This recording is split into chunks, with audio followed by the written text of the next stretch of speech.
దేవుని పరిశుద్ధ నామమునకు మహిమ కలుగునుగాక. ప్రభునందు ప్రియమైన వారలారా, మొట్టమొదటిగా 6 సంవత్సరాల క్రితం మందిరం ప్రతిష్ఠించుకొని ఈ 6 సంవత్సరాల కాలంలో దేవుడు తన కృపను మీ పట్ల అనుగ్రహించగా ఆ కృపను అనుభవించినటువంటి వారై ఈరోజు స్తుతి ఆరాధన కూడిక కలిగి ఉండడానికి ప్రభువు మీకు సహాయం చేయగా ఈ యొక్క కూడికలో నేను కూడా మీతో కలిసి ఉండడానికి ప్రభు సహాయం చేశారు. నన్ను పంపించిన సేవకులు, అలాగే ప్రేమతో ఆహ్వానించినటువంటి స్థానిక సంఘ కాపరి, అలాగే సంఘ పెద్దలు, విశ్వాసమైనటువంటి మీకు, అలాగే వేదికను అలంకరించినటువంటి దైవజనులైనటువంటి వారందరికీ కూడా ప్రభువైన యేసుక్రీస్తు నామములో వందనాలు తెలియజేస్తూ ఒక వాక్య భాగాన్ని చదువుకుందాం. యెషయా గ్రంథం 56వ అధ్యాయము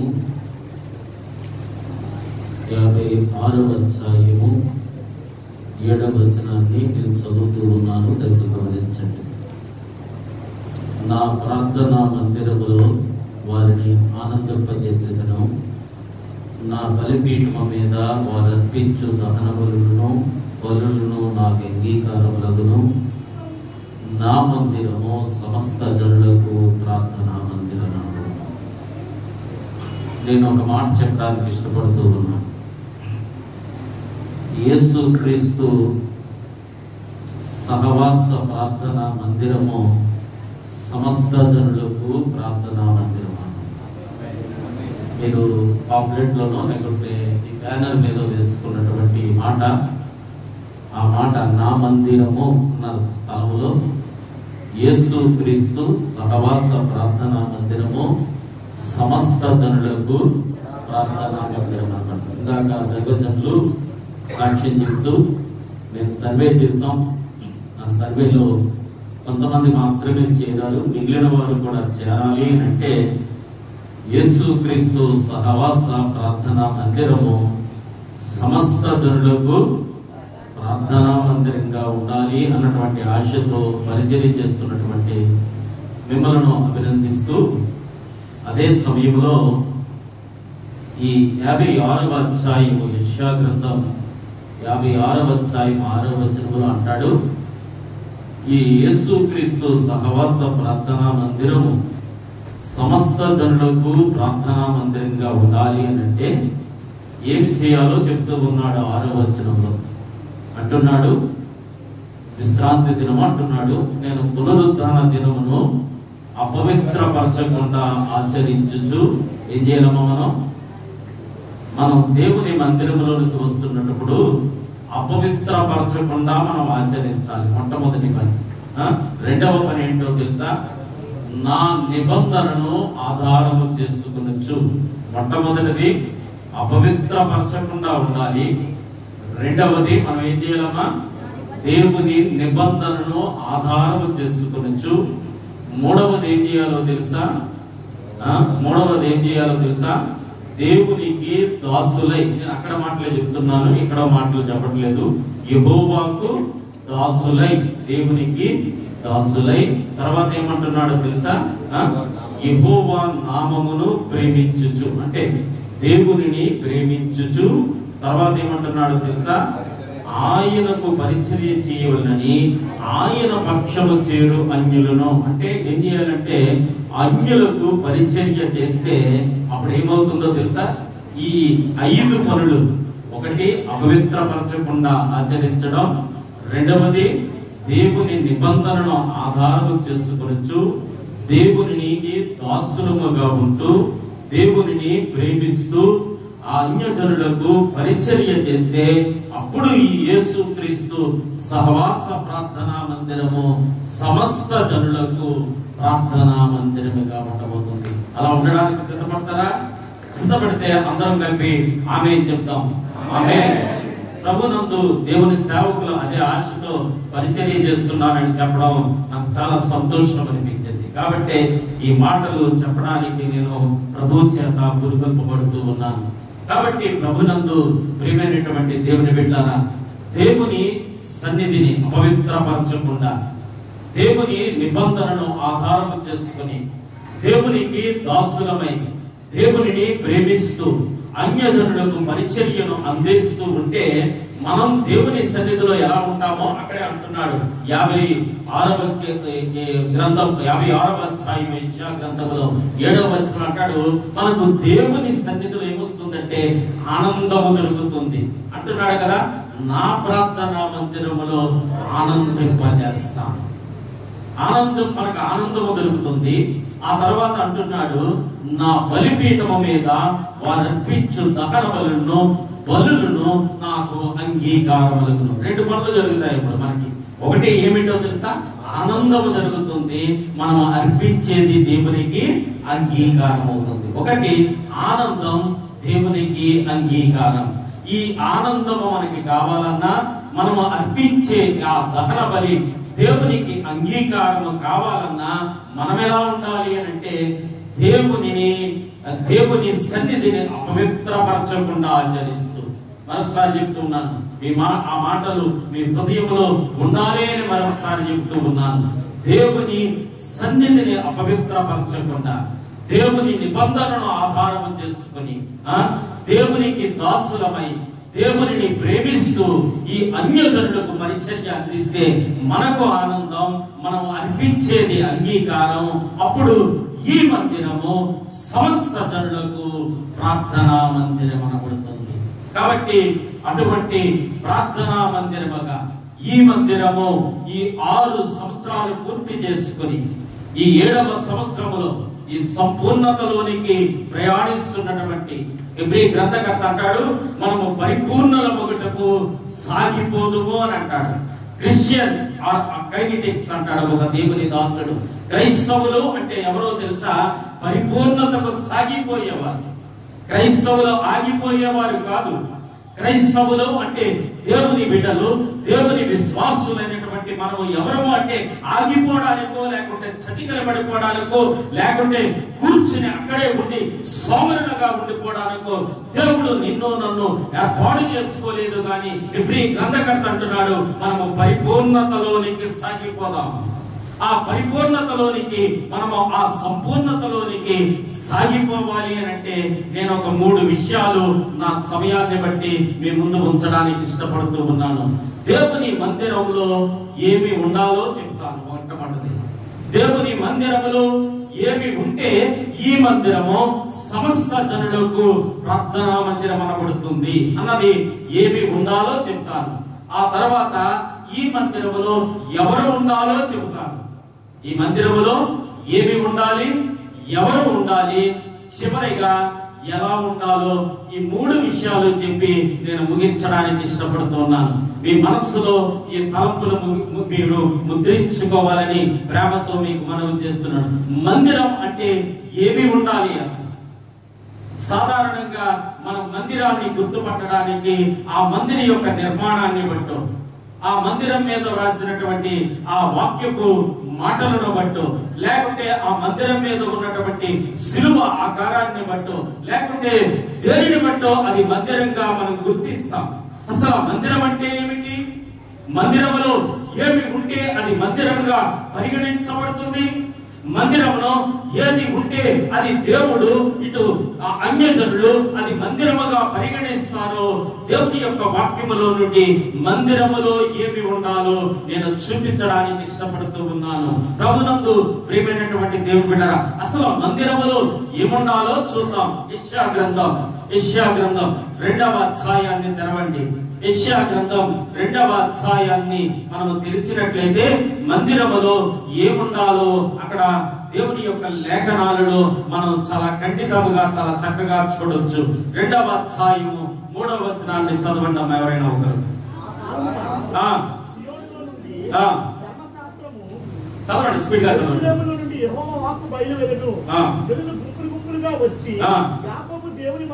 యాకోబు దేవుని మందిరమునకు యెహోవా పర్వతమునకు మనము వెళ్ళుదము రండి.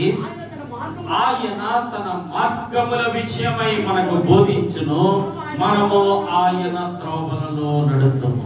ఇక్కడ అంటున్నాడు, ఏమంటున్నాడో తెలుసా? యాకోబు దేవుని మందిరమునకు యెహోవా పర్వతమునకు మనము వెళ్ళుదము రండి.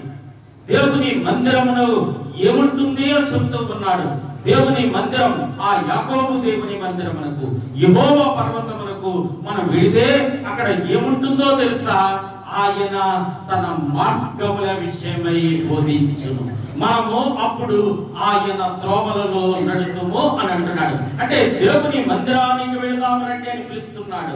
పిలిస్తే అక్కడికి వెళితే ఏముంటుంది అని అంటే దేవుని మార్గములను గూర్చిన బోధ ఏముంటుందండి? దేవుని మందిరంలో దేవుని మార్గములను గూర్చిన బోధ, దేవుని త్రోవలను గూర్చినటువంటి బోధ ఎక్కడ ఉంటుందో అదే మందిరం. మందిరంలో ఏముండాలి అని అంటే దేవుని మార్గాలను గూర్చిన బోధ, దేవుని త్రోవలను గూర్చిన బోధ తప్పనిసరిగా ఉండాలి. ఈ మందిరంలో మిగిలిన సిస్టమ్స్ లేకుంటే మిగిలిన ఏర్పాట్లు, మిగిలిన వస్తువులు ఉన్నా లేకపోయినా పర్వాలేదు, కానీ అవి ఉంటే ఇంకా బెటర్ గా దేవుని యొక్క పరిచర్య చేయగలుగుతాం. అవి ఉన్నా లేకపోయినా పర్వాలేదు, కానీ అవి ఆప్షనల్. కానీ మ్యాండేటరీ ఏమిటో తెలుసా? తప్పనిసరిగా ఉండవలసింది ఏమిటో తెలుసా? దేవుని మార్గములను గూర్చిన బోధ, ఆయన త్రోవలను గూర్చిన బోధ తప్పనిసరిగా దేవుని మందిరములో ఉండవలసింది. దేవుని మందిరము సమస్త జనులకు ప్రార్థనా మందిరముగా, అన్యులైనటువంటి వారికి అది దేవుని మందిరముగా కనిపించాలి అని అంటే దేవుని మార్గములో, దేవుని మందిరములో ఏముండాలో అంటే ఆయన మార్గములను గూర్చిన బోధ. ఈ మార్గాలను గూర్చిన బోధ మనల్ని ఎక్కడికి తీసుకుని వెళుతుందో తెలుసా? దేవుని దగ్గరకు నన్ను తీసుకుని వెళుతుంది. లోకములో చాలా మాటలు ఉంటాయి, లోక సంబంధమైన వ్యవహారాలు, లోక సంబంధమైన సంభాషణలు, లోక సంబంధమైనటువంటి చాలా వ్యవహారాలు ఉంటాయి. అవి నిన్ను దేవుని దగ్గరికి తీసుకుని వెళ్ళవు, అవి నిన్ను నిత్య నాశనముల వైపుకే తీసుకుని వెళ్తాయి. కానీ దేవుని మందిరములో ఆయన మార్గములను గూర్చిన బోధ నీకు నాకు దొరికితే అప్పుడు మనం ఏం చేస్తామో తెలుసా? ఆయన త్రోవలలో వెళతాం. కాబట్టి దేవుని మందిరములో ఏముండాలి అని అంటే తప్పనిసరిగా ఆయన మార్గములను గూర్చినటువంటి బోధ తప్పనిసరిగా ఉండాలి. అప్పుడు దేవుని ప్రజలు ఏం చేస్తారో తెలుసా? ఆయన త్రోవలలో నడుస్తారు. నడిస్తే అప్పుడు ఏమి జరుగుతుందో తెలుసా? అన్యులైనటువంటి వారు అప్పటి వరకు ఆయనకి ఏమనుకుంటారో తెలుసా? ఇప్పటి వరకు మనతో కలిసి జీవించినటువంటి ఈ వ్యక్తి ఇప్పుడేంటి, ఈయన మార్గాలు వేరుగా ఉన్నాయి, ఈయన వేరు త్రోవలలో నడుస్తున్నాడు, ఇంతకు ముందు మన త్రోవలోనే నడిచేవాడు, ఇప్పుడు వేరైనటువంటి ఒక సెపరేషన్, ఒక లోకమునకు వేరుగా నడుస్తున్నాడని వాళ్ళ జీవితాలలో ఆలోచించగలిగినట్లుగా ఒక పరివర్తన లేకుంటే ఒక ఆలోచన, ఒక తలంపు వారి హృదయాలలో ఏర్పడాలి అనంటే తప్పనిసరిగా దేవుని మందిరములో ఉండవలసింది ఏమిటి అనంటే ఆయన మార్గములను గూర్చిన బోధ. ఈ మార్గాలను గూర్చిన బోధ ఎక్కడికి తీసుకుని వెళుతుందో తెలుసా? యెషయా గ్రంథములోనే 51వ అధ్యాయము, యెషయా గ్రంథములోనే 51వ అధ్యాయము 4వ వచనములో ఏమంటాడో తెలుసా? చదవండి అమ్మా. నా మాట ఆలకించుడి, ఉపదేశము నా యొద్ద నుండి బయలుదేరును, శనములకు వెలుగు కలుగునట్లుగా అంటున్నాడు. అంటే ఈ ఆయన మార్గములను గుర్చిన బోధ మనల్ని ఎక్కడికి తీసుకుని వెళుతుందో తెలుసా? ఆయన త్రోవలలోనే మాత్రమే కాదు, ఎక్కడికి మనల్ని నడిపిస్తుందో తెలుసా? వెలుగులో నడిపిస్తుంది. ఎక్కడ నడిపిస్తుందని మనల్ని? వెలుగులో నడిపిస్తుంది. ఏ దేవుని మందిరమునకు రానంత వరకు నీ బ్రతుకైనా నా బ్రతుకైనా ఎవరి బ్రతుకైనా సరే చీకటిలోనే నడిచినటువంటి వారము ఒకప్పుడు మనం. నేను క్రైస్తవ కుటుంబంలోని పుట్టి పెరిగినటువంటి వాడిని. బాల్యములోనూ నా బ్రతుకు బాగానే ఉంది, కానీ యవనస్తుడుగా వచ్చిన తర్వాత నా బ్రతుకు చీకటిలోనే నడిచింది. ఎప్పుడైతే నేను దేవుని మందిరములోనికి వచ్చానో అప్పుడు నాకు తెలిసింది బయట ఉన్నది చీకటి, దేవుని మందిరములో ఉన్నది వెలుగుతో కూడిన బోధని. కాబట్టి ప్రభునందు ప్రియమైనటువంటి దేవుని బిడ్డలారా, దేవుని మందిరములో ఆయన మార్గములను గురించిన బోధ మనల్ని ఎక్కడికి తీసుకుని వెళుతుందంటే ఆయన త్రోవల్లో నడిచేటట్లుగా చేస్తుంది. అంత మాత్రమే కాదు, వెలుగులో నడిచేటట్లుగా చేస్తుంది. వెలుగులో నడిస్తే ఏమవుతుందో తెలుసా? మొదటి యోహాను పత్రిక 1వ అధ్యాయము 9వ వచనంలో ఎక్కడికి తెలుసా? ఆయన వెలుగులో ఉన్నట్లు మనమును వెలుగులో నడిచిన ఎడల ఏమవుతామంటే అన్యోన్యమైనటువంటి సహవాసం. కాబట్టి ప్రభునందు ప్రియమైనటువంటి దేవుని బిడ్డలారా, ఈ యేసు క్రీస్తు సహవాస ప్రార్థనా మందిరములో 7వ ప్రతిష్ట ఆరాధన జరుపుకుంటున్నటువంటి మనం ఆయనతో అన్యోన్యమైనటువంటి సహవాసములోనికి వెళ్ళాలి అంటే తప్పనిసరిగా మనం మందిరములో ఏముండాలి అంటే ఆయన మార్గములను కూర్చున్న బోధ. చాలా మంది నేను కొన్ని సంఘాలను మనం చూస్తూ ఉంటాం. మా సంఘానికి అది లేదండి, మా సంఘానికి వెహికల్ లేదండి, ప్రార్థించండి, మా సంఘానికి ఇన్స్ట్రుమెంట్స్ లేవండి, ప్రార్థించండి అని చెబుతూ ఉంటారు. అవన్నీ ఉండాలి, కంపల్సరీ, అవి తప్పనిసరిగా ఉండాలి. వాటి ద్వారా ఒక మెరుగైనటువంటి పరిచర్య చేయగలుగుతాం. వాటికన్నా ప్రాముఖ్యమైనది ఏమిటి అని అంటే తన మార్గములను కూర్చిన బోధ. మీరు మీ పట్టణంలో బాగానే మీరు మిమ్మల్ని చూస్తూ ఉన్నప్పుడు మీతో కలిపి ఈ 2 గంటల సమయంలో మీరు చక్కగా దేవుణ్ణి ఆరాధించువారు, మీరు చక్కగా దేవుని యొక్క వాక్యాన్ని వెంబడించువారని నాకు అర్థమవుతూ ఉంది. మా పట్టణాల్లో చాలా మందిరాలు ఉన్నాయి, వేల కొలది మందిరాలు ఉన్నాయి. కానీ దేవుని మార్గములను గుర్చిన బోధ లేనటువంటి మందిరాలను చాలా ఎక్కువగా లెక్క పెట్టగలరు. దైవజనులు స్వామి గారు నాకు అప్పుడప్పుడు ఒక మాట చెప్తారు, బ్రదర్ పలానా కుటుంబం విశాఖపట్నం ట్రాన్స్ఫర్ అయ్యి వచ్చింది, అక్కడ దగ్గరలో ఏదైనా దేవుని మందిరం ఉంటే చెప్పండి పంపిద్దామని. అంటే ఎక్కడ కనిపిస్తుంది దేవుని మార్గములను కూర్చిన బోధ ఉపదేశించే సంఘం అంటే మా పట్టణాల్లో వేడి మీద లెక్క పెట్టచ్చు, వేళ్ల మీద లెక్క పెట్టచ్చు. దేవుని మార్గాలను కూర్చిన బోధ కలిగిన సంఘాలు, మందిరాలు. ఈ రోజు దేవుని మందిరాలలో ఏముండాలి అంటే తన మార్గములను గురించిన బోధ. ఆయన త్రోవల లోపల నడుస్తాం, మనం వెలుగులో నడుస్తాం. వెలుగులో నడిస్తే ఏమొస్తుందంటే అన్యోన్యమైనటువంటి సహవాసములోనికి వెళతాం. అంత మాత్రమే కాదు, కీర్తనాకారుడు మరొక చక్కటి మాట చెప్తాడు. కీర్తనల గ్రంథం 16వ కీర్తన 11వ చరణాన్ని మనం చదివినట్లయితే 16వ కీర్తన 11వ చరణాన్ని చదివితే అంటాడు, జీవ మార్గమును నీకు నాకు తెలియజేసేదవు, నీ సన్నిధిని ఏమున్నాయంటే సంపూర్ణ సంతోషము కలదు అని అంటాడు. అంటే దేవుని సన్నిధిలో ఏముంది అని అంటే జీవ మార్గమునకు నడిపించే బోధ ఉంది. ఆయన త్రోవలను గురించిన బోధ మాత్రమే కాదు, అది నిన్ను నన్ను ఎక్కడికి నడిపిస్తుంది అంటే జీవ మార్గములోనికి నడిపిస్తుంది. ప్రభునందు ప్రియమైనటువంటి దేవుని బిడ్డలారా, మనం ఎంతటి వారమైనా, ఇందాక సేవకులు గుర్తు చేస్తారు, మనం ఎంతటి వారమైనా ఏదో ఒక దినాన్న ఇది వదిలిపెట్టవలసిందే, ఇది వదిలిపెట్టవలసిందే. మన గమ్యస్థానం ఇది కాదు, మన పౌరుషుకి పరలోకం ఉందనేదని ఎరిగి బ్రతకాలి. ఆ ఎరిగి బ్రతకాలి అంటే దేవుని మందిరములో మనల్ని ఎక్కడికి నడిపించే బోధ దొరుకుతుంది అంటే జీవ మార్గములోనికి నడిపించే బోధ దొరుకుతుంది. నేను ఎప్పుడు ఎలా అనుకుంటాను, నాకు ఇప్పటికే నా వయస్సు 56 సంవత్సరాలు. నా వయస్సు 56 సంవత్సరాలు. బతికితే ఎంతకాలం పోతుందని చెప్పండి, ఎంతకాలం పోతుందని చెప్పండి. బతికితే ఒక 5 సంవత్సరాలు, లేకుంటే దేవుడు ఆయుష్ ఇస్తే 10 సంవత్సరాలు బ్రతుకుతాను. అది కూడా గ్యారంటీ లేదు. ఇప్పుడు మీ కొత్తూరు, మీ బారాపురం ప్రాంతం నుండి విశాఖపట్నం నాకు దరిదాపుగా 170 కిలోమీటర్ల ప్రయాణం చేసి వచ్చాను. మధ్యలో ఎక్కడ ఏం జరుగుతుందో తెలియదు, ఎప్పుడు చచ్చిపోతానో తెలియదు. కానీ నాకు దొరికినది ఏమిటి అని అంటే జీవ మార్గమునకు నడిపించే బోధ దొరికింది. అది ఎక్కడ దొరుకుతుంది అంటే దేవుని మందిరములోనే దొరుకుతుంది. దేవుని మందిరములో ఏముండాలి?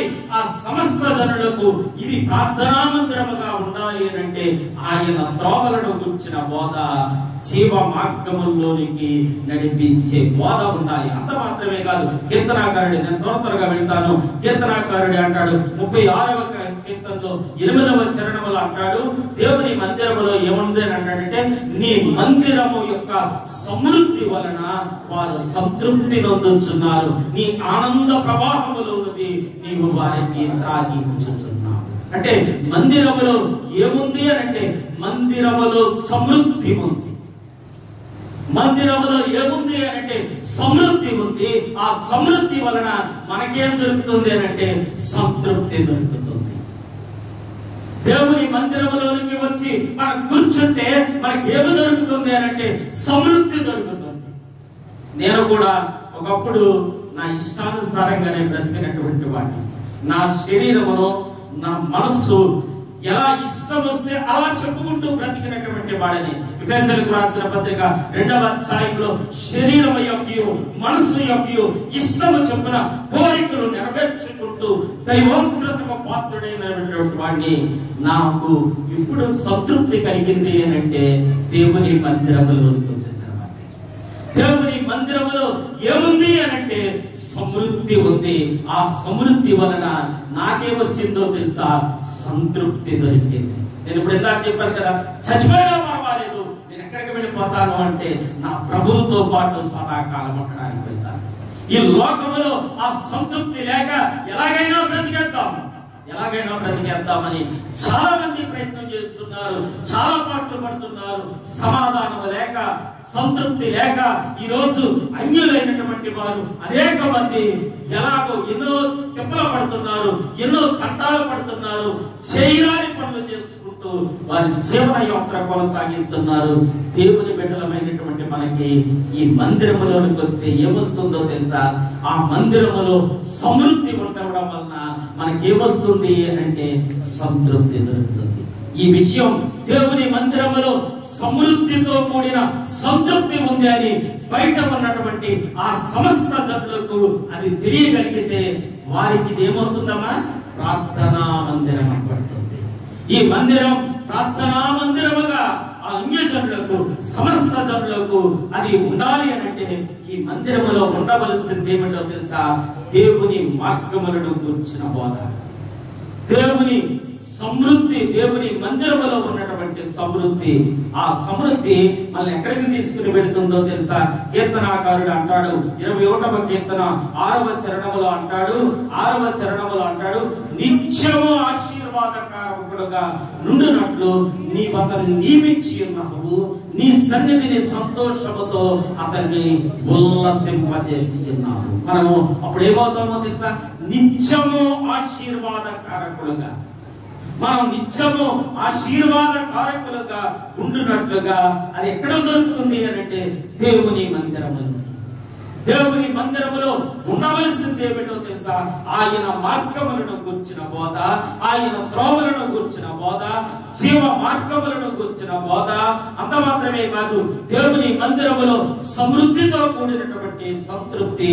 ఇవి దేవుని మందిరములో ఉంటే అప్పుడు లోకస్తులు మీరు వేసుకున్నటువంటి ఆ వాక్యపు నెరవేర్పు, ఈ యేసు క్రీస్తు సహవాస ప్రార్థనా మందిరం సమస్త జనులకు ప్రార్థనా మందిరముగా ఉండాలి అంటే మందిరములో ఏమన్నా లేకపోయినా ఈ లేఖన సత్యాలు, మనకు మాట్లాడుకున్న ధ్యానించినటువంటి ఈ లేఖన సత్యాలు ఉండగలిగితే తప్పనిసరిగా ఈ మందిరం రాబోయే దినములలో మీరు 7వ సంవత్సరంలోనికి ప్రవేశపెట్టబడుతూ ఉన్నారు.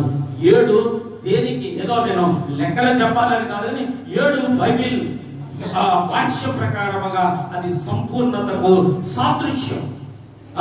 కాబట్టి ఈ సంపూర్ణతలోనికి ప్రవేశిస్తున్నటువంటి మీరు ఈ గ్రామంలో ఉన్నటువంటి అనేక మందిని స్వతంత్రించుకున్నట్లుగా, వారికి ఈ దేవుని మందిరం సమస్త జనులకు ప్రార్థనా మందిరముగా ఉంటున్నట్లుగా ఉండాలి అని అంటే మందిరములో ఏముండాలో లేఖనాల్లోని తెలుసుకున్నటువంటి మనం అవి కలిగి ఉండడానికి మనం ప్రార్థనా పూర్వకంగా సిద్ధపడాలి. ఈ రాబో సంవత్సరంలో ప్రభా, మా మందిరంలో ఏమన్నా లేకపోయినా పర్వాలేదు, మా మందిరంలో ఒకవేళ కష్టాలు, బాధలు, శ్రమలే ఉండవచ్చు, ఉండవచ్చు, కానీ మా మందిరము ఈ గ్రామాన్ని స్వతంత్రించుకోవాలంటే, ఈ సమస్త జనులకు ఇది ప్రార్థనా మందిరముగా వారు కూడా దీన్ని స్వతంత్రించుకోవాలంటే మా మందిరములో శివముతో కూడిన మాటలు దయచే, మా మందిరములో నీ మార్గాలను గురించిన మాటలు దయచే, మా మందిరములో నీ త్రోవలను గురించిన మాటలు దయచే, మా మందిరములో నీకు సంబంధించినటువంటి సమృద్ధిని మాకు దయచే, దానిని వారు సంతృప్తితో ఆస్వాదించగలిగినట్లుగా నీ కృప మా మందిరము పట్ల ఉంచండి అని ఈ సంవత్సరం మీరు ప్రార్థించగలిగితే దేవుని సేవకుడు అలాగే సంఘ పెద్దల యొక్క వాళ్ళ ఆశను మీరు తీర్చినటువంటి వారు అవుతారు. ఇది నా మొదటి తలంపు. రెండవదిగా సంఘ మందిరములో ఏముండాలో నేర్చుకుందాం. రెండవదిగా మందిరములో ఎవరుండాలి, మందిరములో ఎవరు ఉండాలో కీర్తనాకారుడు చాలా చక్కగా చెప్తున్నాడు. నేను చదువుతున్నాను 100వ కీర్తనలో అంటాడు, 100వ కీర్తనలో అంటాడు, ఆ 100వ కీర్తనలో చెబుతూ అంటాడు, అక్కడ అంటున్నాడు, నేను చదువుతున్నాను 4వ చరణంలో, కృతజ్ఞత అర్పణలు చెల్లించుచు ఆయన గుమ్మములో ప్రవేశించుడి, కీర్తనలు పాడుచు ఆయన ఆవరణములో ప్రవేశించండి. ఎందుకు కృతజ్ఞత అర్పణలు చెల్లించుచు ఆ దేవుని మందిరములో లేకుంటే కీర్తనలో పాడుచు దేవుని మందిరంలో ప్రవేశించండి అని అంటున్నాడంటే, 3వ చరణంలో అంటున్నాడు, యెహోవాయే దేవుడని తెలుసుకొనండి. ఈ మందిరంలో కృతజ్ఞత అర్పణలు చెల్లిస్తూ కీర్తనలో పాడుచు దేవుని మందిరములోనికి వస్తే ఈ మందిరములో ఎవరుంటారు అని అంటే, ఎవరుంటారండి? 3వ చరణం ప్రకారంగా యెహోవాయే దేవుడని తెలుసుకొనండి. ఇక్కడ ఎవరుంటారో తెలుసా? దేవుడు ఉంటాడు. ఇక్కడ ఎవరుంటారో తెలుసా? సార్వభౌముడైనటువంటి, సర్వశక్తుడైనటువంటి, సర్వజ్ఞుడైనటువంటి, సర్వప్రసన్నుడైనటువంటి ఈ సార్వభౌముడైనటువంటి దేవుణ్ణి మనం తెలుసుకోవడానికి ఈ సమస్త జనులు దేవుణ్ణి సరిగా ఎరగకుండా బ్రతుకుతున్నారు. దేవుణ్ణి కానిటువంటి వాటి వైపు వారి హృదయాలను తిప్పుకొని, దేవుణ్ణి ఎరగకుండా, దేవుని గురించి ఆలోచించకుండా వాడు బ్రతుకుతూ ఉన్నటువంటి వారికి యెహోవాయే దేవుడిని తెలుసుకున్నట్లుగా ఈ మందిరములో ఎవరుండాలి అని అంటే దేవుడు ఉండాలి. ఈ దేవుడు ఎవరో తెలుసా? అక్కడ అంటున్నాడు ఆ 3వ చరణములో, ఆయనే మనలను పుట్టించెను. ఎవరంటే ఈయన మనల్ని పుట్టించినటువంటి దేవుడు. ఆయన ఆ పుట్టించినటువంటి దేవుడు ఈ మందిరములో ఉండాలి. ప్రభునందు ప్రియమైనటువంటి దేవుని బిడ్డలారా, నిన్ను నన్ను పుట్టించినటువంటి దేవుడు ఈ మందిరములో ఉండడం అనేది అది తప్పనిసరిగా మందిరము అది సమస్త జనులకు ప్రార్థనా మందిరంగా ఉండాలి. ఆ ప్రార్థనా మందిరంగా ఉండాలి అంటే ఈ మందిరములో ఎవరుండాలో తెలుసా? యెహోవాయే దేవుడుగా ఉండాలి. ఆ దేవుడు నిన్ను నన్ను పుట్టించాడు. నీ పుట్టుక ఒక అద్వితీయం, అది అసాధారణం. నీ పుట్టుక అది యునిక్, అది ఎవరికీ లేదు. నాలాంటి పుట్టుక, నాలాంటి ముఖరూపము గాని, నాలాంటి వేలుముద్రలు గాని, నాలాంటి కనుబొమ్మలుగా ఆ ఐరిస్, ఆ ప్యూపుల్ గాని అది ఎవరికీ లేనట్లుగా నన్ను ఒక అద్వితీయముగా పుట్టించినటువంటి దేవుడు ఎక్కడున్నాడు? ఇక్కడ ఈ మందిరములో ఉన్నాడు. నా యొక్క తంబు, నా యొక్క వేలుముద్ర ఇంకొకరిని వేద్దామంటే అవుతుందా? లేదే. అటువంటి అద్వితీయమైనటువంటి పుట్టుకను నాకు అనుగ్రహించినటువంటి దేవుడు ఎక్కడున్నాడట? కృతజ్ఞత అర్పణలు చెల్లించు, కీర్తనలో పాడుచు ఆయన మందిరములోనికి వస్తే దేవుడు ఉన్నాడు. ఆయన నీకు నాకు ఏం చేస్తాడో తెలుసా? ఆయన నిన్ను నన్ను పుట్టించాడు. అందుకే కీర్తనాకారుడు అంటాడు, నీవు నన్ను పుట్టించిన విధము చూడగా. 139వ కీర్తన ఆ 14వ చరణంలో అంటాడు, నాకు ఆశ్చర్యము కలుగుచున్నది అని అంటాడు. భయమును ఆశ్చర్యమును కలుగుచున్నది. దేవా, నా అంతరంద్రియమును నిర్మించిన వాడవు నీవే. నువ్వు నన్ను పుట్టించిన విధము చూడగా నాకు భయము ఆశ్చర్యము కలుగుతున్నది. నన్ను పుట్టించిన దేవుడు పుట్టిస్తే నన్ను పుట్టించాడు. నా తల్లి గర్భములో పుట్టించిన తర్వాత ఆయన కుమారుడుగా నేను లేను, లేకుండా లోకంలో వెళ్ళిపోతూ ఉంటే ఆయన నన్ను ఏం చేశాడో తెలుసా? ఆయన మరొక పుట్టుకిచ్చాడు. ఆ పుట్టుక ఏమిటో తెలుసా? చదువుదాం. యాకోబు పత్రిక 1:18 వచనములో, యాకోబు పత్రిక 1:18 ఆయన నాకు ఒక రెండవ పుట్టుక ఇచ్చాడు. దాని గురించి యాకోబు ప్రస్తావిస్తూ అంటాడు, ఆయన తాను సృష్టించిన వాటిలో మనము ప్రథమ ఫలముగా ఉంటున్నట్లు సత్య వాక్యము వలన మనను తన సంకల్ప ప్రకారము కనెను అని చదువుతాం. నన్ను రెండవసారి కన్నాడు. ఆ కనడానికి ఆయన ఏం చేశాడో తెలుసా? తన సత్య వాక్యమును నా వరకు తీసుకుని నన్ను రెండవ మారు పుట్టించినటువంటి దేవుడు. అందుకే కొరింథీయులకు రాసిన పత్రిక, ఆ 2వ పత్రిక 5వ అధ్యాయం 17వ వచనంలో అంటాడు కదా, నన్ను నూతన సృష్టిగా చేశాడు. ఇదిగో ఎవడైనా క్రీస్తునందున్న ఎడల వాడు నూతన సృష్టి, పాతవి గతించి నా జీవితంలో క్రొత్తవి తీసుకుని వచ్చినట్లుగా చేశాడు. ఒకప్పుడు ఈ బైబిల్ గ్రంథాన్ని కన్నా లోకమును ప్రేమించినటువంటి వాడు. కానీ ఇప్పుడు దీనిని పట్టుకుని ఇన్ని వందల కిలోమీటర్లు ఇంత దూరం ప్రయాణం చేశానంటే దానికి కారణం ఏంటో తెలుసా? నా పాతవి తీసేశాడు, నా జీవితంలో క్రొత్త సృష్టిని అనుగ్రహించినటువంటిది. ఈ మందిరములో ఉన్న దేవుడు ఏంటో తెలుసా? తన వాక్యం ఇచ్చి మనల్ని నూతన సృష్టిగా చేసి మనల్ని పుట్టించినటువంటి దేవుడు ఈ మందిరములో ఉన్నాడు. అంత మాత్రమే కాదు, ఇంకా ఏమన్నాడో తెలుసా? ఆయనే మనల్ని పుట్టించెను, మనము ఆయన వారము, మనము ఆయన ప్రజలము, ఆయన మేపు గొర్రెలము అని అంటాడు. అంటే ఏం చేశాడో తెలుసా? ఆయన మనల్ని ఏం చేశాడు అని అంటే, మనము ఆయన ప్రజలము. ఆయన తండ్రిగా ఉండి ఆయనకు చెందినటువంటి ప్రజగా, లేకుంటే ఆయన కుమార్తెగా నిన్ను నన్ను చేసుకున్నాడు. అందుకే 103వ కీర్తన 13వ చరణంలో అంటాడు, తండ్రి తన కుమారుడు జాలిపడినట్లుగా ఆయన మన మీద జాలిపడి ఆయన ప్రజగా నిన్ను నన్ను చేసుకున్నాడు. ఈ మందిరంలో ఉన్నటువంటి దేవుడు ఆయన నన్ను పుట్టించాడు. అంత మాత్రమే కాదు, ఆయనకు చెందిన వాడిగా చేసుకున్నాడు. అంత మాత్రమే కాదు, ఆయన వేపుతూ ఉన్నటువంటి ఒక కాపరిగా నాకు ఉన్నాడు. ఆయన నన్ను గొర్రెగా చూస్తూ నాకు కావలసినవన్నీ సమకూరుస్తూ నన్ను ఒక మేపుతూ ఉన్నటువంటి ఆ కాపరిగా ఉన్నాడు. ఇది అర్థమైనటువంటి దావీదు 23వ కీర్తనలో అంటాడు, ఏమంటాడు తెలుసా? యెహోవా నా కాపరి, నాకు లేమి కలగదు. నన్ను ఎక్కడికి తీసుకుని వెళుతున్నాడో తెలుసా? పచ్చిక గల చోట్ల దగ్గరికి తీసుకుని వెళుతున్నాడు. శాంతికరమైన జలముల యొద్దకు తీసుకుని వెళుతున్నాడు. ఆయన నన్ను మేపుతున్న గొర్రెగా నన్ను ఎక్కడికి తీసుకుని వెళుతున్నాడో తెలుసా? పచ్చిక గల బయట దగ్గరికి తీసుకుని వెళుతున్నాడు. శాంతికరమైన జలముల్లోని నన్ను త్రాగనిస్తూ నా జీవిత కాలం అంతా యెరూషలేములో నేను క్షేమం కలగడానికి నాకు కృప అనుగ్రహిస్తున్నటువంటి ఆ ప్రధాన కాపరైనటువంటి దేవుడు ఎక్కడున్నాడమ్మా?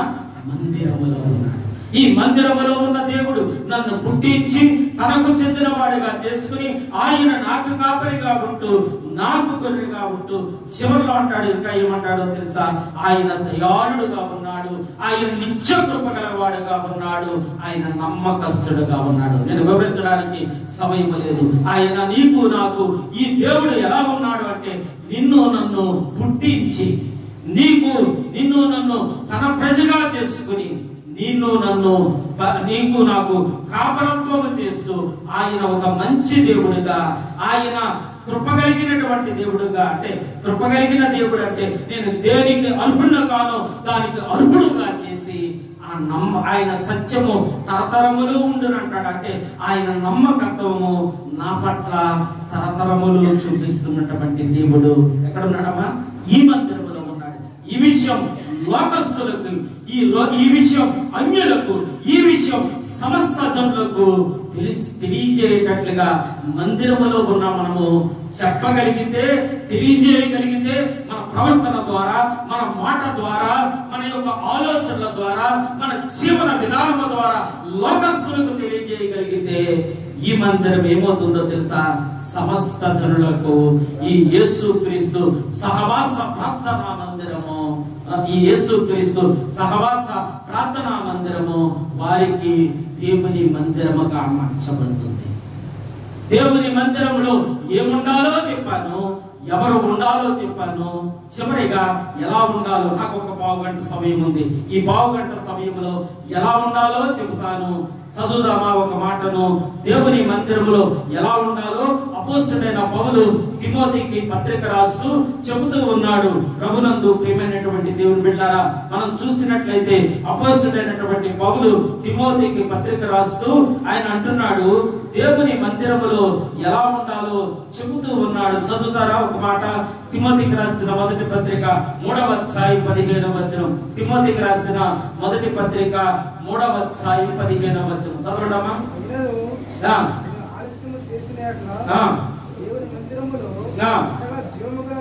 దేవుని మందిరములో అనగా జీవము కలిగిన దేవుని సంఘములో జనులు ఎలాగూ ప్రవర్తించాలో మీకు తెలియవలనని ఈ సంగతులు మీకు వ్రాయిచున్నాను.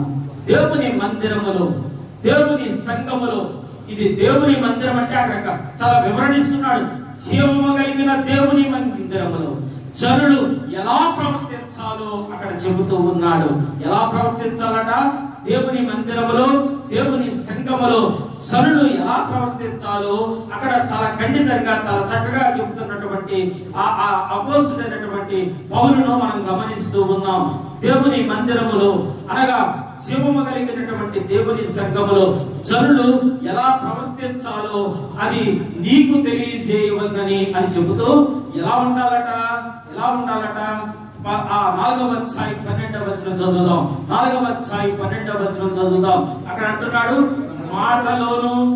మాటలోను ప్రవర్తనలోను ప్రేమలోను విశ్వాసములోను పవిత్రతలోను ఎలా ఉండాలట? మనం మాదిరిగా ఉండాలి. జీవము కలిగినటువంటి దేవుని సంఘములో జనులు ఎలా ఉండాలని చెబుతున్నాడో తెలుసా? మాటలో మాదిరిగా ఉండాలి, ప్రవర్తనలో మాదిరిగా ఉండాలి, ప్రేమ చూపడములో మాదిరిగా ఉండాలి, విశ్వాసములో మాదిరిగా ఉండాలి, పవిత్రతలో మాదిరిగా ఉండాలి. ఉంటే మనము దేవుని మందిరములో, జీవము కలిగిన దేవుని మందిరములో మనం సరిగా ప్రవర్తించినట్లుగా. ఒకవేళ మనం అలా లేకపోతే, జీవము కలిగిన దేవుని మందిరములో నీ దగ్గర జీవము లేదు కాబట్టి విశ్వాసములో మాదిరి చూపించలేకపోతున్నావు, మాటలో మాదిరి చూపించలేకపోతున్నావు, పవిత్రతలో మాదిరి చూపించలేకపోతున్నావు, విశ్వాసములో మాదిరి చూపించలేకపోతున్నావు. అంటే ఇది జీవము కలిగిన దేవుని మందిరమే, కానీ మన దగ్గరే ఏమి లేదమ్మా? జీవము లేదు. జీవము లేదు కాబట్టి మనం దేవుడు ఆశించినటువంటి మాదిరిని చూపించలేకపోతున్నాం. కాబట్టి జీవము కలిగిన దేవుని మందిరములో జనులు ఎలా ప్రవర్తించాలి? అసలు మందిరం అంటే ఆ మందిరములో ఏమి ఉండాలో చూస్తాం, ఆ మందిరములో ఎవరు ఉండాలో చూస్తాం. ఇప్పుడు దేవుని మందిరములో ఎలా ఉండాలి, ఎలా ప్రవర్తించాలి అనేది నేను ఒక 4-5 తలంపులు చెప్పి ముగించడానికి ఇష్టపడుతున్నాను. యెషయా అనే భక్తుడు ఒకసారి చాలా వేదనలో ఉన్నప్పుడు, యెషయా గ్రంథం 6వ అధ్యాయంలో ఆ మాటలు మనం చూస్తాం. చాలా వేదనలో ఉన్నప్పుడు ఆయన ప్రభువు అత్యున్నతమైనటువంటి సింహాసనం మీద ఆసీనుడై దేవుడు ఆయనకు ఒక దర్శనం ఇచ్చాడు. ఆ దర్శనములో ఆయన ఏం చూస్తున్నాడో తెలుసా? రాజైన ఉజ్జియా మృతునందన సంవత్సరమున అత్యున్నతమైన సింహాసనమందు ప్రభువు ఆసీనుడై ఉండగా నేను చూచితిని, ఆయన చొక్కాయి అంచులు దేవాలయమును నిండుకొనెను అని చదువుతున్నాం. అంటే అక్కడ ఆయన ఏం చూస్తున్నాడంటే ఒక దేవుని మందిరమును చూస్తున్నాడు. ఆ దేవుని మందిరములో ఎవరున్నారు అంటే దేవుడు అత్యున్నతమైన సింహాసనం మీద ఆసీనుడై ఉండడం చూస్తున్నాడు. ఆ మందిరములో ఎవరున్నారు ఇంకా అంటే ఆయనకు పైగా ఎవరున్నారమ్మా? శరాపులు నిలిచి ఉండేవి. దేవుని మందిరం కనిపిస్తుంది. రెండవదిగా ఎవరు కనిపిస్తున్నారంటే దేవుడు కనిపిస్తున్నాడు. ఇంకా ఎవరున్నారంటే ఆ మందిరములో ఉన్నటువంటి సభ్యులైనటువంటి శరాపులు కనిపిస్తున్నారు. బయట ఎవరున్నారు అంటే ఆ మందిరపు వెలుపల యెషయా అనేటువంటి వ్యక్తి బయట ఉన్నాడు. బయట ఉన్నటువంటి వ్యక్తి యెషయా బయట నుండి ఆ మందిర దర్శనమును చూస్తున్నాడు. మందిరము లోపల ఆ మందిరములకు సంబంధించిన దేవుడు, ఆ మందిరము లోపల మందిరానికి సంబంధించిన సంఘ సభ్యులైనటువంటి శరాపులు ఉన్నాయి. వీరి దగ్గర కొన్ని అనుభవాలు చూపించి మన దగ్గర కూడా మందిర సంఘ సభ్యులు అయినటువంటి మనం కూడా ఎలా ప్రవర్తించాలో, మందిరంలో ఎలా ఉండాలో మీకు ఈ పోలికలను మీ ముందు ఉంచడానికి ఇష్టపడుతున్నాను. ఈ మందిరంలో ఉన్న సంఘ సభ్యులలో ఆ శరాపులు గట చదవండి అమ్మ. అప్పుడు రెండవ వచనం చదవండి. ఒక్కొక్కరికి ఎన్ని రెక్కలు ఉన్నాయమ్మా? 6 రెక్కలు ఉండేను. ప్రతి వాడు 2 రెక్కలతో తన ముఖమును కప్పుకొనుచు, రెంటితో కాళ్ళను కప్పుకొనుచు, రెంటితో ఎగురుచుండెను అని వాక్యములో చదువుతున్నాం. వీళ్ళకి దేవుడు ఎన్ని రెక్కలు ఇచ్చాడమ్మా? 6 రెక్కలు ఇచ్చాడు. ఆ 2 రెక్కలు ఏం చేస్తున్నారు?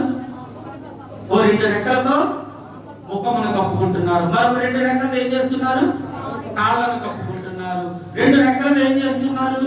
ఎగురుతున్నారు. చాలా జాగ్రత్తగా వినండి. 2 రెక్కలను దేవుని పరిశుద్ధతను చూడలేక 2 రెక్కలను ఏం చేస్తున్నారంటే తమ ముఖమును కప్పేసుకుంటున్నారు. మరొక 2 రెక్కలు ఏం చేస్తున్నారో తెలుసా? దేవుని పరిశుద్ధతను సన్మానించడానికి, దేవుని పరిశుద్ధమైనటువంటి స్థలంలో నా కాళ్ళు కనబడడానికి వీలు లేదు, ఇది పవిత్రమైన స్థలమని ఆ 2 రెక్కలను దేవుని పరిశుద్ధతను గౌరవించడానికి, దేవుని పరిశుద్ధతను సన్మానించడానికి 2 రెక్కలు ఉపయోగిస్తున్నారు. దేవుని పరిశుద్ధతను చూడలేక 2 రెక్కలు ఉపయోగిస్తున్నారు. ఇప్పుడు మిగిలిన 2 రెక్కలు ఏం చేస్తున్నారో తెలుసా? వారి శరాపులు కాబట్టి వాళ్ళు ఎగురుతూ ఉండాలి. మానవులమైనటువంటి మనం ఏం చేయాలంటే గాలి పీల్చాలి, గాలి వదలాలి. ఉచ్ఛ్వాస నిశ్వాసలు జరగకపోతే నేనేమైనట్లాగంటే నేను చచ్చినవాడు. నా దగ్గర గాలి పీల్చడం, గాలి వదలడం లేకపోతే ఏమవుతున్నట్లుగా నేను చచ్చిపోయినాడు. అలాగే శరాపులు కూడా 2 రెక్కలతో ఎగురుతూ ఉంటేనే వాళ్ళు శివముతో కూడి ఉన్నవారు. అందుచేత ఈ మాటలు గుర్తించుకోండి. దేవుడు వారికి 6 రెక్కలు ఇచ్చాడమ్మా. 6 రెక్కల్లో 4 రెక్కలది ఎవరి కొరకు ఉపయోగించారు? దేవుని కొరకు ఉపయోగించారు. 2 రెక్కలు ఎవరి కొరకు ఉపయోగిస్తున్నారు? వారి కొరకు ఉపయోగిస్తున్నారు. ఈ విషయంలో మనం అర్థం చేసుకోవలసిన సత్యం ఏంటో తెలుసా? దేవుడు ఇచ్చినటువంటి 6 రెక్కలలో ఎక్కువ రెక్కలు దేవుని కొరకు, తక్కువ తమ కొరకు ఎవరైతే ఉపయోగించుకుంటారో వారే మందిరపు సంఘ సభ్యులు. దేవుడు ఇచ్చినటువంటి వాటిని ఎక్కువ దేవుని కొరకు, తక్కువ తమ కొరకు ఎవరు ఉపయోగించుకుంటారో వారే ఈ యేసుక్రీస్తు సహవాస ప్రార్థన మందిరపు సభ్యులు.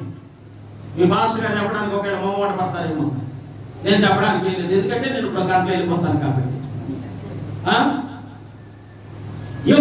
నీకు దేవుడు కొంత సమయం ఇస్తున్నాడు కదా, రోజుకి 24 గంటల సమయం ఇస్తున్నాడు కదా, రోజుకి 24 గంటల సమయం ఇస్తున్నాడు. ఎక్కువ దేని కొరకు ఖర్చు పెడుతున్నావు?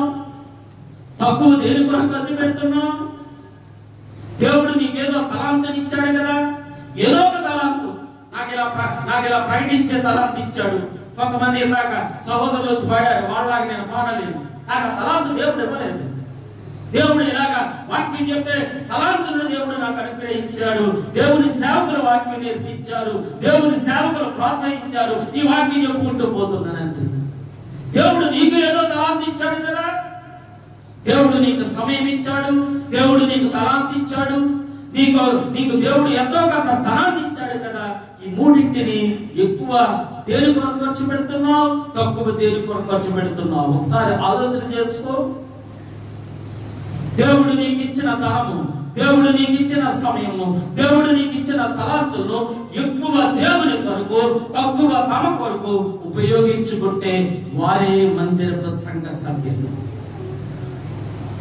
ఈ మాట చెప్తున్నప్పుడల్లా ఒక సేవకుడు రామచంద్రన్ రాజ్ కుమార్ అని, ఆయనకు పేరేమిటో తెలుసా? Walking Bible.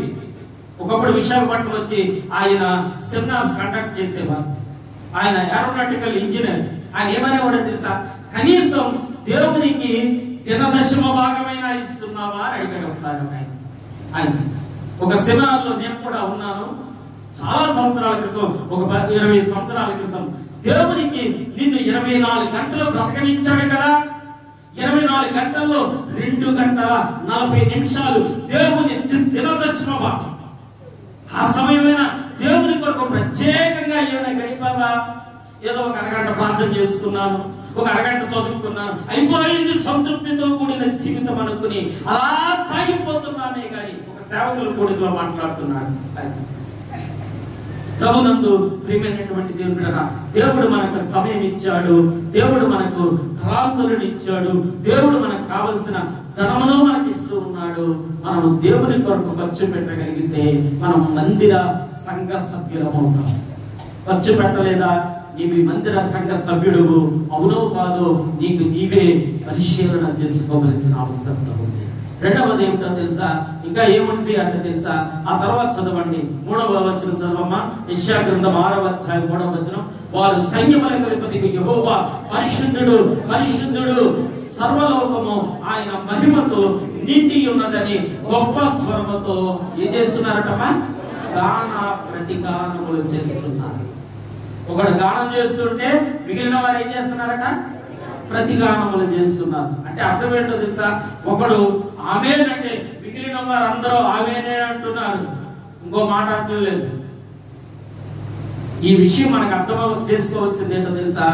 సంఘములో ఐకమత్యం అనేది ఉండాలి, గాన ప్రతిగానాలు ఉండాలి, ఐక్యతతో కూడినటువంటి గానాలు రావాలి. సంఘములో ఒకరి ఆలోచన దేవుడు అనుగ్రహించాడు, అది నీకు ఇష్టం లేదా? కానీ దేవుడు అనుగ్రహించినటువంటి ఆలోచనకు నువ్వు ఐక్యతతో ఏకీభవించవలసిందే. వ్యతిరేకమైన ఆలోచనలు దేవుని మందిరంలో ఉండడానికి వీలు లేదు. అది హార్మోని సింఫనీని పోగొడుతుంది, ఐక్యతను పోగొడుతుంది. దేవుని మందిరంలో సంఘ సభ్యుల మధ్య ఉండవలసింది ఏమిటో తెలుసా? ఐక్యత అనేది ఉండాలి. అందుకే ఎఫెసీయులకు రాసిన పత్రిక 4వ అధ్యాయం 1వ వచనం అంటాడు, కాగా సమాధానమును బంధము చేత ఆత్మ కలిగించు ఐక్యతను కాపాడుకొనుటయందు శ్రద్ధ కలిగిన వారమై ఉండాలి. దేవుని మందిరంలో మనం ఎలా ఉండాలో తెలుసా? ఆత్మ కలిగించు ఐక్యతను కాపాడుకొనుటయందు శ్రద్ధ కలిగిన వారమై, ఇది దేవుని మందిరములో సంఘ సభ్యులముగా ఉండాలి. ఇది నా రెండవ తలంపు. 3వ తలంపు దగ్గరికి వెళదాం. తర్వాత చదవండి 4వ వచనములో యెషయా గ్రంథం 6వ అధ్యాయం 4వ వచనములో అంటాడు, వారి కంఠస్వరము వలన గడప కమ్ములు పునాదులు కదులుచు మందిరము ధూమము చేత నిండగా. ఏమవుతుందటమ్మా? వారి కంఠస్వరము వలన ఏమవుతుందట? గడప కమ్ముల పునాదులు కదిలిపోతున్నాయట, మందిరమంతా ధూమము చేత నిండబడుతుందట. అంటే ఆ లోపల ఉన్నటువంటి సంఘ సభ్యులు పాట పాడుతూ ఉంటే, వాళ్ళు దేవుణ్ణి ఆరాధిస్తూ పాడుతూ ఉంటే ఏమవుతుందో తెలుసా? బయట ఉన్నటువంటి మందిరపు గడప కమ్ములో పునాదులు కదిలిపోతున్నాయట, మందిరం అంతానట ఏమవుతుందమ్మా? ధూమము చేత నిండిపోతుంది. ఈ వచనం మనకు నేర్పించవలసిన సత్యం ఏమిటో తెలుసా? వారు దేవుణ్ణి ఆరాధిస్తూ దేవుణ్ణి కొనియాడుతూ ఉంటే దేవుని శబ్దము మాత్రమే వెల్లడవట్లేదు, దేవుని శక్తి బయటకు వెళ్ళిపోతూ ఉంది. అప్పుడు బయట ఉన్నటువంటి యెషయా అంటున్నాడు, అయ్యో నేను అపవిత్రమైన పెదవుల గలవాడను, అపవిత్రమైన చనుల మధ్య నివసించిన వాడను, రాజును సైన్యములకు అధిపతిగా యెహోవాను కన్నులారా చూచి తిని నేను నశించి తిని అని పశ్చాత్తాపపడుతున్నాడు. ఈ రోజు మందిరములో మనం పాట పాడుతూ ఉంటే, మందిరములో మనం శబ్దం చేస్తూ ఉంటే, ఆ శబ్దములో నుండి బయటకు శక్తి వెళ్ళిపోతే బయట ఉన్నటువంటి సమస్త జనులు ఏమనుకుంటారో తెలుసా? అయ్యో నేను నశించి తిని, నేను ఇప్పటి వరకు నేను మంచోడు అనుకున్నాను, ఈ దేవుని శబ్దముతో కూడిన శక్తి నా వరకు రాగా నా స్థితి ఏమిటో నాకు అర్థమైపోతుందని బయట వాళ్ళలో పరివర్తన వస్తుంది. ఈరోజు మందిరపు సంఘ సభ్యులలో శబ్దాలు మాత్రమే వస్తున్నాయి, శక్తి ఏమీ వెల్లడవటం లేదు. శబ్దము బాగానే వస్తుంది. నాలాగా అరిసినోడు ఉన్నాడు, కావలసినటువంటి సౌండ్ సిస్టమ్ ఉంది, పాటలు పాడడానికి బాగా కావలసినటువంటి వారు ఉన్నారు, అంతా శబ్దాలు వస్తున్నాయి. కానీ శబ్దమే వస్తుందా? దేవుని శక్తి ఏమైనా బయటకు వస్తుందా? దేవుని శబ్దం ఏమైనా వస్తుందా? చరిత్రలో జరిగిన ఒక సంఘటన చెప్పకుండా ఉండలేదు. రావూరి లక్ష్మయ్య గారు ఆయన ఎక్కడో తీర్థయాత్రలకని ఆయన వెళ్ళాడు. తీర్థయాత్రలకని వెళితే ఆయనకి ఎక్కడో ఒక కరపత్రిక దొరికింది. కరపత్రిక దొరికితే ఆ కరపత్రిక చదువుకున్నాడు. ఆయన తీర్థయాత్రలో సత్యాన్వేషకుడుగా ఉండి ఆయన దేవుడు ఎవరో తెలుసుకుని తెలుసుకోవాలని తీర్థయాత్రలకు వెళ్తే అక్కడ ఎక్కడో ఒక సువార్త కరపత్రిక దొరక్క దాన్ని చదివాడు. ప్రభు వాక్యం ఆయన హృదయంలో కార్యం చేయింది. నేను వెతుకుతున్న దేవుడు నాకు దొరికాడని అక్కడే మారు మనసు పొంది అక్కడే బాప్తిసం పొంది ఆ రావూరి లక్ష్మయ్య గారు ఇంటికి వస్తున్నారు. జమీందారుల కుటుంబం, బాగా ఉన్నత కులాలకు చెందిన కుటుంబం. ఆ రావూరి లక్ష్మయ్య గారు వస్తూ ఉంటే ఇంటి దగ్గర ఉన్న రావూరి రంగయ్య గారికి, రావూరి రంగయ్య వాళ్ళ అన్నయ్య గారికి, మీ తమ్ముడు తక్కువ కులాలకు చెందిన మతాన్ని స్వీకరించాడు, మీ తమ్ముడు క్రైస్తవుడుగా మారాడు, ఇంటికి వస్తున్నాడంటే ఈ అన్న అక్కడే ఆ వరండా మీద నిలబడి, ఒరే తమ్ముడు, నువ్వు తక్కువ కులాలకు చెందిన మతాన్ని స్వీకరించావట, వదిలిపెడితే లోపలికి రా, లేకుంటే బయటకు పో అన్నాడట.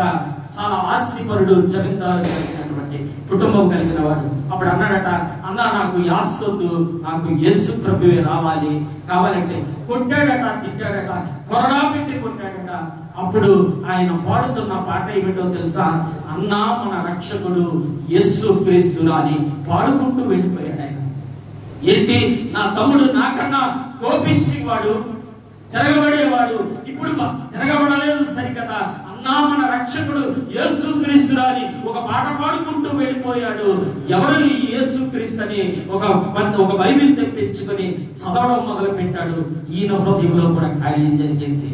జరగగానే ఈయన అన్నను వెతుక్కుంటూ, ఇలాంటిదా యేసు ప్రేమ, పాపినైన నన్ను తోలనాడక నన్ను బ్రోచిన ఈ యేసు ప్రేమని పాడుకుంటూ వెళ్ళిపోయాడు. ఈ రోజుకి ఆంధ్ర క్రైస్తవ పుస్తకంలో ఈ 2 పాటలు ఉన్నాయి.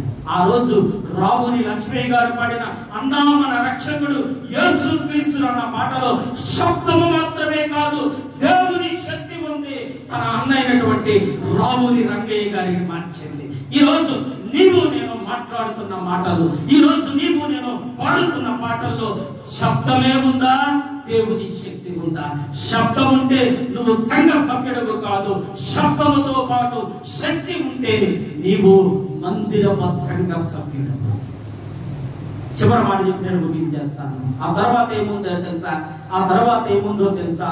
6వ వచనం చదువుతున్నాను. అప్పుడు ఆ శరాపులలో ఒకడు తాను బలిపీఠం మీద నుండి కారుతో తీసిన నిప్పును చేత పట్టుకొని నా యొద్దకు ఎగిరి వచ్చి నా నోటికి తగిలించి, ఇది నీ పెదవులకు తగిలిన కనుక నీ పాపము ప్రాయశ్చిత్తమాయెను అని. అంటే మందిరపు సంఘ సభ్యులు ఎవరో తెలుసా? బలిపీఠం మీద ఆ అగ్నిలో నుండి కారుతో తీసిన నిప్పును పట్టుకొని బయట ఉన్న పాపులకు పరిచర్య అందించేవారు. ఈ బలిపీఠం మీద దేవుని వాక్యము మండుతూ ఉన్నటువంటి దేవుని వాక్యము బలిపీఠం మీద ఉంది. దీన్ని పట్టుకుని ఎవరైతే బయటకు వెళ్ళి పరిచర్య చేస్తారో వారే మందిరపు సభ్యులు. నేను ఇప్పటికే 4 అనుభవాలు చూపించాను. ఒంటిగా అయిపోయింది, ముగించేస్తున్నాను. ఎవరు మందిరపు సంఘ సభ్యులు అని అంటే, ప్రభునందు ప్రియమైనటువంటి దేవుని బిడ్డలారా, దేవుడు ఇచ్చినటువంటి వాటిని ఎక్కువ దేవుని కొరకు, తక్కువ తమ కొరకు ఎవరు ఉపయోగిస్తారో వారు మందిరపు సంఘ సభ్యులు. ఎవరు మందిరపు సంఘ సభ్యులు అంటే గాన ప్రతిగానములు చేసేవారు, ఐక్యతతో దేవుని పని చేసేవారు మందిరపు సంఘ సభ్యులు. మూడవదిగా ఎవరు అంటే సంఘ సభ్యులు వారిలో నుండి శబ్దము మాత్రమే కాదు, దేవుని శక్తి వెల్లడైతే మందిరపు సంఘ సభ్యులు. ఎవరు సంఘ సభ్యులు అంటే బయట అనేక మంది పాపులుగా, ఇంకా దేవుని మందిరములకు దూరంగా ఉన్నటువంటి ఆ సమస్త జనులకు ఇది ప్రార్థనా మందిరముగా ఉండాలంటే ఈ బలిపీఠం మీద ఉన్న నిప్పు అయినటువంటి దేవుని మాటను పట్టుకొని ఎవరైతే పాపుల నోటికి అందిస్తారో వారే మందిరపు సంఘ సభ్యులు. కాబట్టి ప్రభునందు ప్రియమైనటువంటి దేవుని బిడ్డలారా, మీరు ఎందుకు వేసుకున్నారో నాకు తెలియదు, కానీ నా మందిరము సమస్త జనులకు ప్రార్థనా మందిరంగా ఉండాలి. ఇప్పుడు ప్రార్థనా మందిరంగా ఉండాలంటే ఇక్కడ కూర్చున్నటువంటి మీ సంఘ సభ్యుల పని ఏంటో తెలుసా? దేవుని బలిపీఠం ఉంది, ఇక్కడ దేవుడు ఉన్నాడు. అంత మాత్రమే కాదు, దేవుని మందిరంలో ఉండవలసిన జీవ మార్గాలను కూర్చిన బోధ, ఆయన దోమలను కూర్చిన బోధ, ఆయన సత్యాలను కూర్చిన బోధ, వెలుగులోనికి నడిపించే బోధ, సమృద్ధితో కూడిన సంతృప్తి ఎక్కడ ఉంది? ఇది పట్టుకుని వెళ్ళి ఎవరైతే బయటకు వెళ్ళి పరిచర్య అందిస్తారో చాలా మాటలు చెప్తావు కదా అమ్మలక్కలు. ఒక కూర వండితే అది ఎలా ఉండామో వివరించి చెబుతారు. బట్ట కొనుక్కుంటే అది ఎక్కడ దొరుకుతుందో, ఎంతకాలం మనుతుందో వివరించి చెబుతారు. ఒక మంచిది ఏదైనా లాభం తెచ్చేటటువంటిది పలానా దగ్గర దొరుకుతుంది, చాలా చవకగా వస్తుందంటే వివరించి చెబుతారు. ఇవన్నీ భూ సంబంధమైనవే, ఇక్కడే ఉండి ఇక్కడే పోతాయి మనం ఎందించినా. కానీ నిత్య జీవానికి సంబంధించినటువంటి దేవుని మాటలు పట్టుకొని పరిచర్య నీవు నేను మనందరము కలిసి అందించగలిగితే ఈ యేసు క్రీస్తు సహవాస ప్రార్థనా మందిరం ఏమైపోద్దో తెలుసా? ఏమైపోద్దామా? సమస్త జనులకు ప్రార్థనా మందిరంగా ఉండాలి. ఇలాంటి మందిరాలు మీరు ఎన్ని కొట్టుకోవాలి? ఇలాంటి మందిరాలు మీరు ఎన్ని కొట్టుకోవాలి? ఇప్పటికే మాకు మందిరం చాలలేదండి, ఎవరినైనా పిలుద్దామంటే అంటున్నారు. దేవుడు ఒకప్పుడు చిన్న ఇరుపు గదిలో ఉంచిన మిమ్మల్ని ఇంత విశాలతలోనికి తీసుకుని వచ్చేవాడు. ఇక్కడ మందిరపు సంఘ సభ్యులైన మీరు పరిచర్య చేస్తే, చేరుతూ ఉంటే, ఒకవేళ ప్రజలు చేరుతూ ఉంటే, దేవుడిని తెలుసుకుంటే, దేవుడు నిత్య జీవం ఇచ్చిన వాడు, మనకు ఆయన కుమారుణ్ణి అనుగ్రహించినట్టు వెలుగైన వాడు, మనకెందుకు సమస్తమును అనుగ్రహించాలి. ఎన్నో ఇస్తాడు, మనకు అనుగ్రహిస్తాడు. కానీ పరిచర్య చేయడానికి నువ్వేమైనా సిద్ధంగా ఉన్నావా?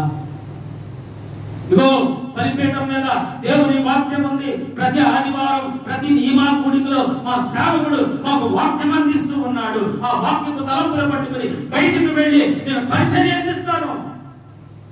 నేనేం పెద్ద గొప్పనే కాదు, నేనేం పెద్ద చదువుకున్నవాడిని కూడా కాదు. నా చదువు మీకు తెలుసో లేదో, తుంపలబడి చదువులు అంటారు కదా, అటువంటి చదువులేమని.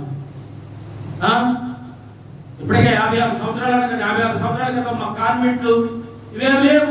గవర్నమెంట్ స్కూల్లో చాలా తక్కువ స్థాయిలో, తక్కువ స్టాండర్డ్ లో చదువుకున్నాను. ఈరోజు ప్రకటించగలుగుతున్నాను అంటే దానికి కారణం ఏమిటి అంటే, సేవకుల్ని కావలసిన వనరుల్ని దేవుడు మనకు సమకూరుస్తూ ఉన్నాడు. నేను వాక్యం నేర్చుకోవాలని ఒక దేవుడు ఆలోచన ఇచ్చినప్పుడు దానికి కావలసిన సమకూర్పును కూడా దేవుడే ఇచ్చాడు. ఈ రోజు వరకు కూడా దేవుడు నాకు సమకూరుస్తూనే ఉన్నాడు. ఏదో ఒక దీని గురించి ఆలోచిస్తూ ఉంటాను, దాని గురించినటువంటి పుస్తకము, దాని గురించినటువంటి వాక్యం లేఖన తలపాలు దేవుడే మన ముందుకు తీసుకుని వస్తాడు. మనమే కష్టపడ అవసరం లేదు. నీకు ఆశ ఉండాలి, కానీ నువ్వు వెళ్ళి అడిగితే నేను వెళుతాను, పరిచర్య అందిస్తానంటే దేవుడి సమస్తమును సమకూర్చు దేవుడు. ఇందాక శోభన్ బాబు గారు చెప్పారు, ఆయన సమకూర్చు దేవుడు. నువ్వు ఆశపడితే చాలు, దేవుడి మందిరానికి రావాలని ఆశపడితే చాలు, ఆ సమకూర్పునిస్తాడు దేవుడు. దేవుని మందిరమునకు వెళ్ళాలని ప్రాణము, హృదయము, శరీరము ఆనందముతో గంతులు వేసి రావాలని ఆశపడితే నిన్ను సమయానికే తీసుకుని వస్తాడు. ఆ సమయానికి తీసుకుని వచ్చి నీ నోటికి ఒక మాటనిచ్చి ఆ మాట పట్టుకుని బయటికి వెళ్ళి పరిచయం చేసే సమకూర్పును నీకు ఇస్తాడు. కానీ సిద్ధపడి ఉండవలసిన బాధ్యత మన ఉంది. ఈ మందిరము సమస్త జనులకు ప్రార్థనా మందిరంగా ఉండాలి అంటే, ప్రభువా నేను పరిచయం చేయడానికి నేను కూడా సిద్ధపడుతున్నాను ప్రభా. నీవేదో మాటి ఆ మాట పట్టుకుంటాను ప్రభా. నాలో ఏమీ శక్తి లేదు, కానీ నీ మాటలో శక్తి ఉంది. అది ప్రాణ ఆత్మలను విభజించినంత మట్టుకు దూరిపోగలిగినటువంటి శక్తి కలిగిన వాక్యం. అది పట్టుకుని వెళితే ఎవరినైనా మనం గెలిచేయగలం, ఎవరినైనా గెలిచేయగలం. గెలవడానికి నీకు నేను సిద్ధంగా ఉన్నామా? పరిచర్య చేయడానికి ప్రభు వాక్యం పట్టుకుని నీ సాక్ష్యము, దేవుడిచ్చిన మాట పట్టుకుని వెళ్ళి చెప్పడానికి నువ్వు సిద్ధపడితే ఈ మందిరము సమస్త జనులకు ప్రార్థనా మందిరంగా తెంచబడుతుంది. రండి, మోకరించండి, ప్రార్థన చేసుకుందాం. ప్రభునందు ప్రియమైనటువంటి దేవుని బిడ్డలారా, దేవుని మందిరం ఇది సమస్త జనులకు ప్రార్థనా మందిరంగా ఉండాలని దేవుడు ఆశిస్తున్నాడు. సేవకుడి నోటిలో నుండి